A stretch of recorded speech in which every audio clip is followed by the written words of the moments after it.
rejected last week. Talks have broken down an offer last week of advancing the lowest paid mine workers from grade 3 to grade 4 and switching the 10% wage deal by 2% was rejected. Today, unions were hoping for a fresh offer, but that didn't happen. We were extremely concerned about the approach of the chamber. We left the meeting with the understanding that they will make an improved offer. Now they have somersaulted. They are saying first things must be normalized and people must report for duty. They will only then consider to make an improved offer.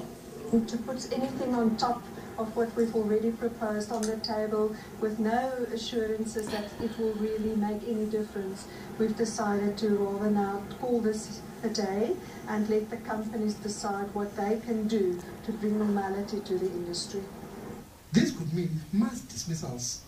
This will be for the companies now to decide. It could include the dismissal route, because we mustn't forget that these workers are on unprotected strike action. Dismissal is not a solution. Interdicts are not a solution. The solution is engagement and negotiation. We must never walk away from negotiations, because that's the only way of finding solutions.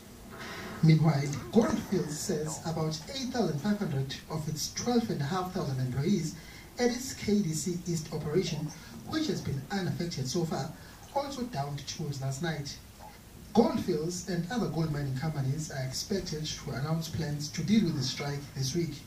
Mbongini Mutu, SABC News, Johannesburg. Despite threats of job losses, striking mine workers are not backing down. Police used rubber bullets to disperse striking workers at the Bokoni Platinum Mine outside Burgersfort in Limpopo today.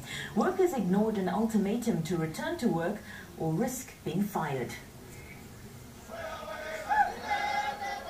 Workers went on the rampage, blocking roads leading to the mine. They say management refuses to negotiate with delegated leaders. About 700 workers were sent home due to persistent intimidation. We don't go back to work until we get what we want. We're not going back to work just because we want our money, 16,500.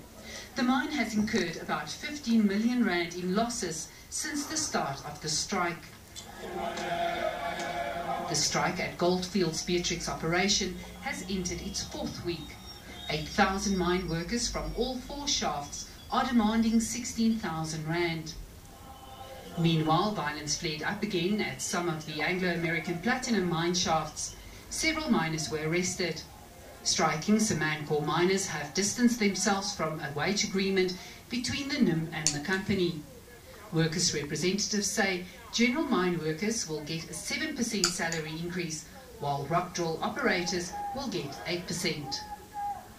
Meanwhile, Kumba Iron Ore has dismissed workers who had embarked on an illegal strike at its Sishen mine and failed to report for disciplinary hearings. Kumba also said it had served the illegal strikers with a court order to immediately leave the company.